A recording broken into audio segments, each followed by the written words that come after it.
Hare Krishna guys, welcome or welcome back to my channel. My name is Raj. Welcome back to a brand new video. So I am a 12th grader and a NEET aspirant 2026. So in this video I am telling you कि क्या मेरी class 11 totally बर्बाद हो गई या मुझे थोड़ा बहुत आता है. So without any further ado, let's begin.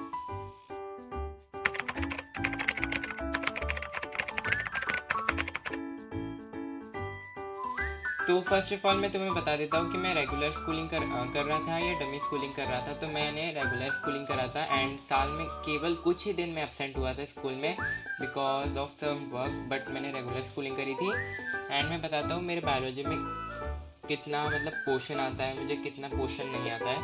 तो मेरा बायोलॉजी जो है वो सबसे ज़्यादा स्ट्रॉन्ग सब्जेक्ट रहा है. मतलब मैं ज़्यादा बायोलॉजी पर ही फोकस करता था एंड मैं बताता हूँ कि मुझे कौन से चैप्टर्स में पढ़े ही नहीं थे मैंने. तो मैंने प्लांट फिजियोलॉजी पूरा छोड़ दिया था. बाकी मुझे सारे चैप्टर्स अच्छे से आते हैं. तो मैं बायोलॉजी को ऐसा कंसिडर कर सकता हूँ कि मुझे बहुत ज़्यादा अच्छे से आता है. नेक्स्ट अब बात करते हैं अपन फिज़िक्स की. तो भाई मुझे फिज़िक्स इतना ज़्यादा अच्छे से नहीं आता था एंड जो लास्ट के चैप्टर है अपने पार्ट 2 के, जैसे कि फॉर एग्जांपल हो गया वेव्स एंड ऑसिलेशन, वो नहीं आता है मुझे. काइनेटिक थ्योरी ऑफ गैसेस वो भी नहीं आता है.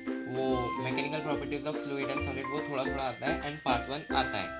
तो मैं बताता हूँ कि मुझे फिज़िक्स इतना अच्छे से नहीं आता है. ना ही मैंने ज़्यादा फिज़िक्स में क्वेश्चन प्रैक्टिस पे ज़्यादा फोकस करा था. बस मुझे थ्योरी आती थी एंड मैंने थ्योरी से रिलेटेड क्वेश्चंस प्रैक्टिस करे थे एंड न्यूमेरिकल्स मैंने इतने ज़्यादा प्रैक्टिस नहीं करे थे क्योंकि मेरे स्कूल में इतने ज़्यादा न्यूमेरिकल्स प्रैक्टिस ही नहीं कराए गए थे. दैट्स वाई मैंने घर पे कुछ ज़्यादा अच्छे से प्रैक्टिस नहीं करी फिज़िक्स की. तो मैं फिज़िक्स में अब मेरे को लगता है कि मुझे फिज़िक्स में ज़्यादा फोकस करना पड़ेगा बिकॉज मेरा फिज़िक्स थोड़ा सा वीक है as compare to biology and chemistry.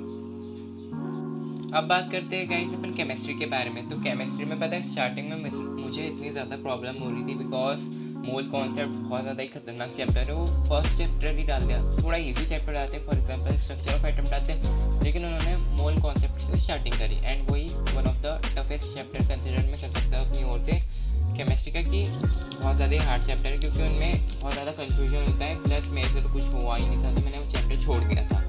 Next मुझे बहुत ज़्यादा ही प्रॉब्लम हुई थी केमिस्ट्री में एंड में मुझे इतनी प्रॉब्लम नहीं हुई थी क्योंकि मैंने 5-6 बार हर एक चैप्टर को 5-6 बार नहीं 2-3 बार कुछ चैप्टर्स को अच्छे से पढ़ा था. देन मुझे एंड में आगे अच्छे से चैप्टर्स को समझ में आ गया एंड इक्विलिब्रियम मैंने पूरा छोड़ दिया था एंड मेरी ऑर्गेनिक भी स्ट्रॉन्ग है, इनऑर्गेनिक भी आती है मुझे एंड फिजिकल में मेरी थोड़ी बहुत प्रॉब्लम हो रही थी.